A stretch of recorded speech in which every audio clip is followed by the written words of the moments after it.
Hello दोस्तों, कैसे हैं आप लोग। आशा करते हैं, उम्मीद करते हैं ठीक होंगे, स्वस्थ होंगे। आज फिर आपके लिए एक हिस्ट्री का एक नया सेशन। और आप लोग को जैसा पता ही होगा, हमने आप लोग को पिछले 2 4 5 वीडियो पहले साइंस का टोटल आपका जितना भी सिलेबस में कवर अप था वो हमने कवर अप करवा दिया है ना। और ये हिस्ट्री का चल रहा है और सब्जेक्ट वाइज टॉपिक वाइज करवा रहे हैं, सेपरेट वीडियो अवेलेबल करवा रही है। तो आपको हम हर वीडियो में कहते ही आ रहे हैं, बस आप लोग पेशेंस के साथ वीडियो के साथ बने रहिए। हम जो करवा रहे हैं बिल्कुल एग्जाम ओरिएंटेड है, इससे बाहर कुछ नहीं आने वाला है। बस जो करवा रहे हो आप लोग उतना कवर अप कर लीजिए, है ना। तो चलिए आज का सेशन स्टार्ट करते हैं। ब्राह्मी लिपि का सर्वप्रथम किसने पढ़ा था? ए कनिंघम ने, एल वाशम ने, मैक्स मुलर ने या जेम्स प्रिंसेस ने? क्वेश्चन कहता है ब्राह्मी लिपि को सर्वप्रथम किसने पढ़ा था? तो वो पढ़े थे जेम्स प्रिंसेप ने, है ना। ऑप्शन डी होगा इसका राइट आंसर। कौटिल्य के अर्थशास्त्र के अनुसार मौर्यकालीन न्याय व्यवस्था में कौन सा न्याय अस्तित्व में था? धर्म अस्थायी, कंटक शोधन, राजउक या संघ? नीचे आपका दिया हुआ ऑप्शन चुन सकते हैं। 1 और 2 सही है, 2 या 3 सही है, 1 और 3 सही है, या 1, 2 और 3 सही है। तो ये आपका जो सही हो जाएगा ये कौटिल्य के अर्थशास्त्र के अनुसार मौर्यकालीन में जब न्याय व्यवस्था था वो था धर्म स्थानीय भी था और कंटक शोधन भी था, है ना। और ये दोनों नहीं था, है ना। इसके अनुसार आपका हो जाएगा सही 1 और 2, है ना। ए बी और दोनों, है ना। अशोक के किस अभिलेख में अकाल का उल्लेख है? सोहगौरा अभिलेख में, सांची अभिलेख में, सोपारा अभिलेख में, कालसी अभिलेख में? क्वेश्चन कहता है अशोक के किस अभिलेख में अकाल का उल्लेख मिलता है? यह है तो वह है सोहगौरा अभिलेख में, है ना। ऑप्शन ए होगा इसका आपका राइट आंसर।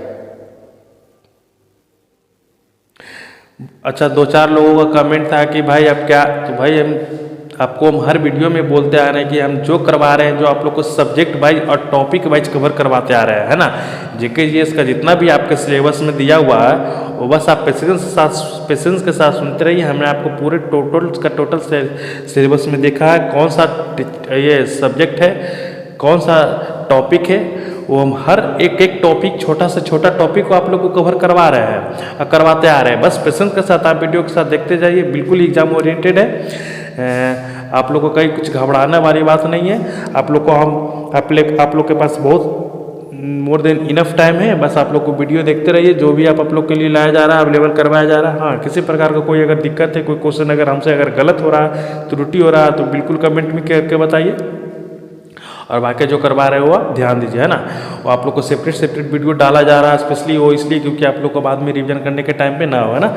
वैसे तो हमने ये किया ही प्लानिंग की लास्ट एग्जाम के टाइम पे आप लोग को थोड़ा लंबी मैराथन लगाया जाए, ना।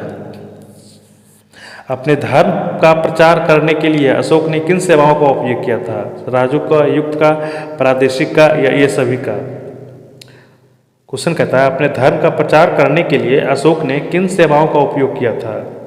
तो उन्होंने किया था इन सभी का, है ना। ऑप्शन डी होगा इसका राइट आंसर। राजूक का भी किया था, युक्त का भी किया था और प्रादेशिक का भी किया था, है ना।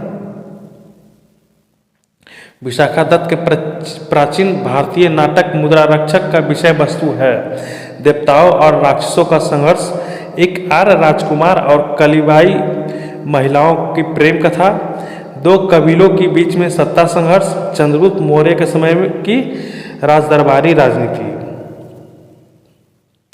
क्वेश्चन कहता है विशाखादत्त के प्राचीन भारतीय नाटक मुद्रारक्षक का विषय वस्तु क्या थी?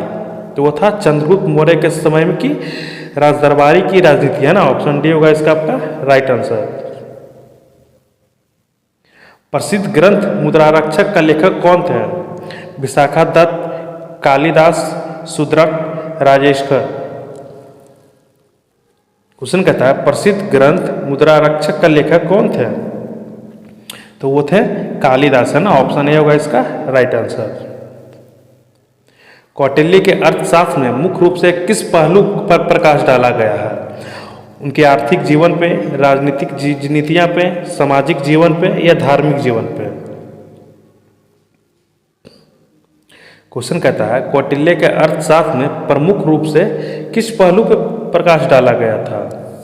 तो डाला गया था उनकी राजनीति की नीतियां पे, है ना। ऑप्शन बी होगा इसका राइट आंसर।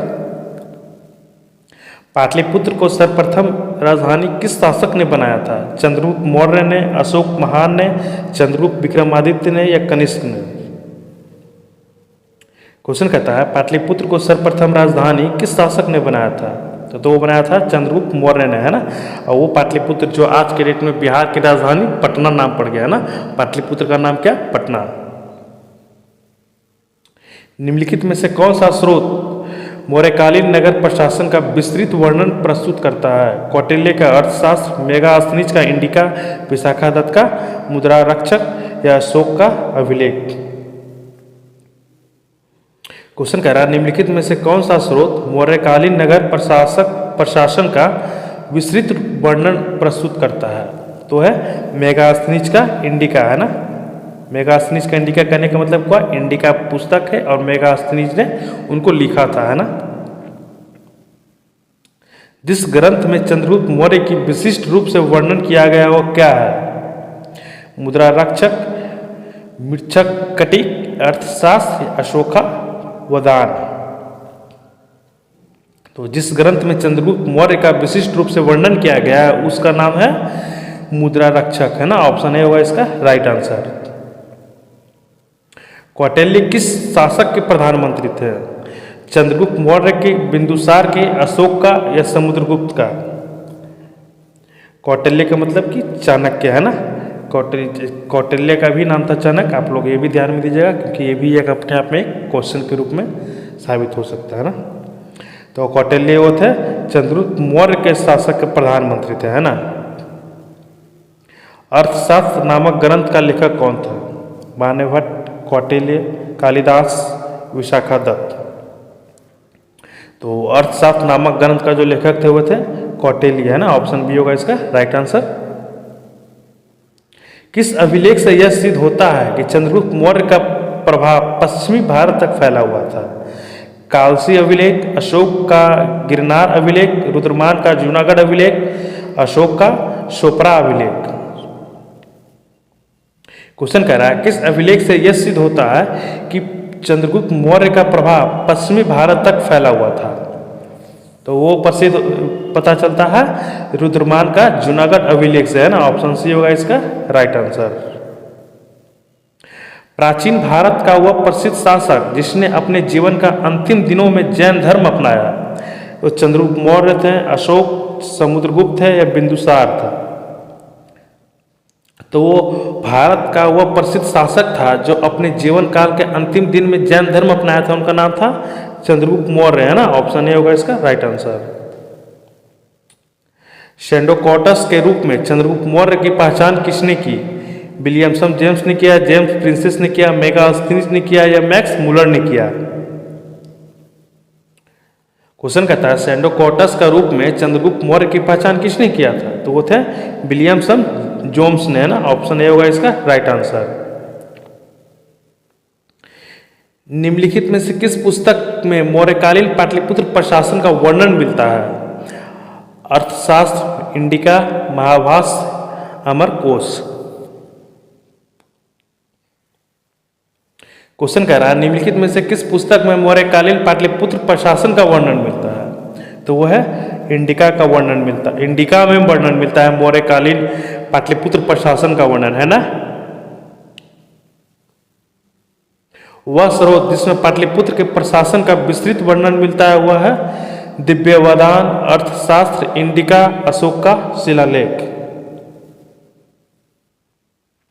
क्वेश्चन कह रहा है वह स्रोत जिसमें पाटलिपुत्र के प्रशासन का विस्तृत मिलता है, वर्णन मिलता है, वो क्या था, कौन थे? तो वो थे इंडिका, है ना। इंडिका में है जो कि पाटलिपुत्र के प्रशासन के बारे में वर्णन मिलता है। पाटलिपुत्र को सर्वप्रथम की राजधानी किसने बनाया था? चंद्रगुप्त ने, मौर्य ने, चंद्रगुप्त विक्रमादित्य ने या कनिष्क ने? तो पाटलिपुत्र को सर्वप्रथम जो राजधानी बनाए थे वो थे चंद्रगुप्त मौर्य ने, है ना। ऑप्शन ए होगा इसका राइट आंसर। इंडिका ग्रंथ का मूल लेखक कौन थे?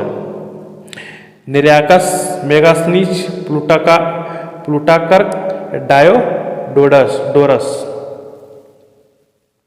क्वेश्चन कहता है इंडिका ग्रंथ का मूल लेखक कौन थे? तो वो थे मेगास्थनीज, है ना। ऑप्शन बी होगा इसका राइट आंसर। मौर्य समाज का 7 वर्गों में विभाजित किस स्रोतों का वर्णन है? कौटिल्य का अर्थशास्त्र में, अशोक का शिलालेख में, पुराणों में, या मेगास्थनीज की इंडिका में? क्वेश्चन कह रहा है मौर्य समाज का 7 वर्गों में विभाजित किस स्रोतों में वर्णन है? तो है मेगास्थनीज की इंडिका पुस्तक में, है ना। इंडिका के उपलब्ध अंशों को संकलित करने का वाला लेखक कौन था? विष्णुगुप्त, मेगास्थनीज, डायोडोरस या प्लिनी? आप लोग क्वेश्चन का लेवल देखिए क्या है। क्वेश्चन ऊपर तीनों का मतलब एक ही है, आंसर भी एक ही होगा, तीनों का सारांश अर्थ एक ही भी निकलेगा। बस क्वेश्चन जो पूछने का जो तरीका है, जो मेथड है, वो आप लोग को बदल दिया जा रहा है ना। तो आप लोग को इस चीज़ को पकड़ना है, क्योंकि एग्जाम में भी ऐसा ही कई बार 1-2 क्वेश्चन देखने को मिल जाता है ना। सारा चीज़ का मतलब एक ही होता है, बस वो पूछने का तरीका बदल दिया जाता है ना। तो इंडिका के उपलब्ध अंशों का संकलन वो मेगास्थनीज में मिलता है ना। अशोक के धम्म के मूल संदेश क्या था? राजा के प्रति वफादारी, शांति और अहिंसा, वेदों का सम्मान, धार्मिक और सहिष्णुता। तो अशोक का जो धर्म का मूल संदेश था वो था शांति और अहिंसा, है ना। ऑप्शन बी होगा इसका राइट आंसर। सम्राट अशोक चंद्रगुप्त मौर्य का क्या था? बेटा, पोता, दादा या पिता? ये भाई रीजनिंग का सवाल आ गया, बट कोई नहीं, ये हिस्ट्री का सवाल ही है ना। तो सम्राट अशोक जो चंद्रगुप्त का जो रिलेशन थे वो थे पोता के रूप में, है ना। ऑप्शन बी हो जाएगा इसका राइट आंसर। निम्नलिखित में से कौन सा मौर्य शासक जैन धर्म से संबंधित था? अशोक, चंद्रगुप्त मौर्य, दशरथ या जलौका? क्वेश्चन कहता है निम्नलिखित में से कौन से मौर्य शासक जैन धर्म से संबंधित हैं? तो वो थे चंद्रगुप्त मौर्य, है ना। ऑप्शन बी होगा इसका राइट आंसर। निम्नलिखित में से किसके प्रयास से बौद्ध धर्म एक वैश्विक धर्म बना? बिंदुसार, अशोक, कनिष्क या हर्ष? क्वेश्चन कह रहा है निम्नलिखित में से किसके प्रयास से बौद्ध धर्म एक वैश्विक धर्म बना? तो वो बना अशोक के प्रयास से, है ना। ऑप्शन बी होगा इसका राइट आंसर। मेगास्थनीज की पुस्तक इंडिका किस विषय से संबंधित है? भारतीय समाज और प्रशासन से, वैदिक धर्म से, गुप्तकालीन शासन से, मौर्योत्तर काल से?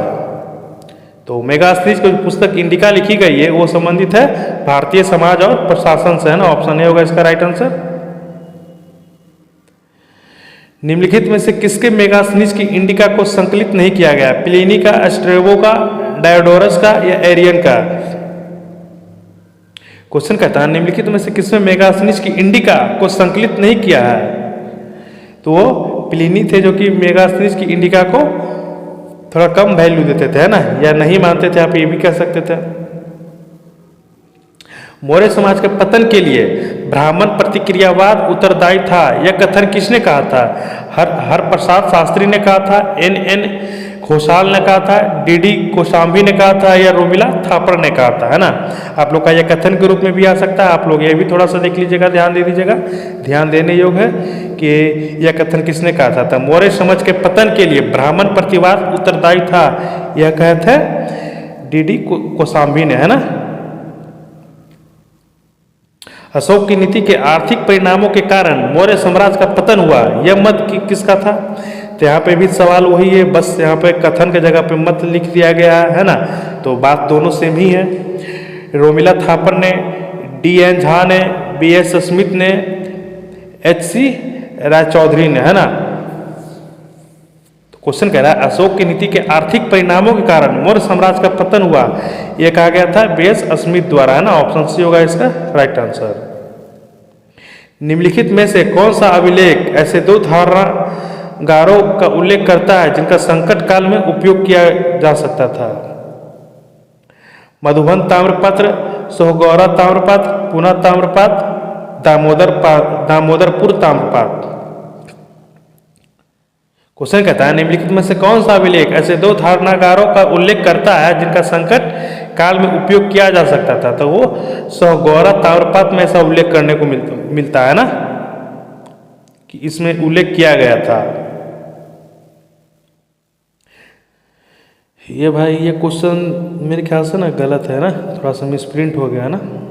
यहाँ कुछ और होना चाहिए था, तो यहाँ पर ये शुरू का सवाल में थोड़ा सा कुछ छूट गया है ना, ये छूटा हुआ है, इसलिए हम आप लोग को इस क्वेश्चन को स्किप कर रहे हैं। अर्थशास्त्र के अनुसार सीता भूमि का अभिप्राय क्या है? अनुपजाऊ भूमि, ब्राह्मणों का स्वामित्व वाली भूमि, जनजातियों द्वारा जोती जाने वाली भूमि या वन्य भूमि। क्वेश्चन कहता है अर्थशास्त्र के अनुसार सीता भूमि का अभिप्राय क्या है? अभिप्राय करने का मतलब उसका मतलब क्या है? तो वह है जनजाति द्वारा जोती जाने वाली भूमि है ना, ऑप्शन सी होगा इसका राइट आंसर। मौर्योत्तर काल से किस वंश का राज स्थापित हुआ? शाक वंश, कुषाण वंश, सातवाहन वंश, शुंग वंश। क्वेश्चन कह रहा है मौर्योत्तर काल से किस वंश का राज स्थापित हुआ? तो वो था शुंग वंश का है ना, ऑप्शन डी होगा इसका राइट आंसर। अशोक के धम्म के संदर्भ में निम्नलिखित में से कौन सा कथन सही नहीं है? अहिंसा पर बल दिया, मृत्यु दंड समाप्त कर दिया गया, ब्राह्मणों को दान देने पर जोर दिया गया या स्वामी एवं अनुचर के संबंधों पर चिंता व्यक्त की गई। क्वेश्चन कहता है अशोक के धम्म के संदर्भ में निम्नलिखित में से कौन सा कथन सही नहीं है? तो वो ऑप्शन बी सही नहीं है ना, मृत्यु दंड समाप्त कर दिया गया, ये बात बिल्कुल गलत है। और बाकी तीनों ऑप्शन है जो सही है ना। अहिंसा पर बल दिया गया था, बात ये भी सही है। ब्राह्मणों को दान देने पर जोर दिया गया था, ये भी सही है। स्वामी और अनुचर के संबंधों पे चिंता व्यक्त की गई थी, ये भी बात सही है ना। खास करके आप लोग को जो ऑप्शन तीनों जो सही लगता है आप लोग को उस पर थोड़ा ज़्यादा ध्यान देने योग्य है, क्योंकि ये भी अपने आप में एक प्रश्न पैदा करता है ना। शुंग वंश के बाद भारत पर किस वंश ने शासन किया? सातवाहन वंश ने, कुषाण वंश ने, कन्नब वंश ने या गुप्त वंश ने? क्वेश्चन कहता है शुंग वंश के बाद भारत पर किस वंश ने शासन किया? तो वो क्या था? कन्नब वंश ने है ना शासन। कलिंग नरेश खारवेल का संबंध किस वंश से था? महमेघवाहन वंश से, चेदी वंश से, शतवाहन वंश से या रट भोजक वंश से? क्वेश्चन कह रहा है कलिंग नरेश खारवाल का संबंध किस वंश से था? तो वह था महमेघवाहन वंश है ना, ऑप्शन ए होगा इसका राइट आंसर। और आज का सेशन आप लोग को हम यहीं पे समाप्त करते हैं और आशा करते हैं, उम्मीद करते हैं कि आप लोग को प्रश्न के साथ वीडियो को देख रहे होंगे और 35 में से आप लोग मैक्सिमम सही किए होंगे। और आप लोग सेशन के साथ बने रहिए, आप लोग पूरा विश्वास के साथ वीडियो देखिए। आप लोग को हम जो भी सेशन करवा रहे हैं बिल्कुल एग्जाम ओरिएंटेड है। और आप लोग को सिलेबस का चीज़ें, आप लोग को सिलेबस पूर्ण रूप से हमने देखा है क्या है, वो सब्जेक्ट वाइज और टॉपिक वाइज कवर करवाया जा रहा है। तो ठीक है, मिलते हैं अगले सेशन में, तब तक के लिए थैंक यू।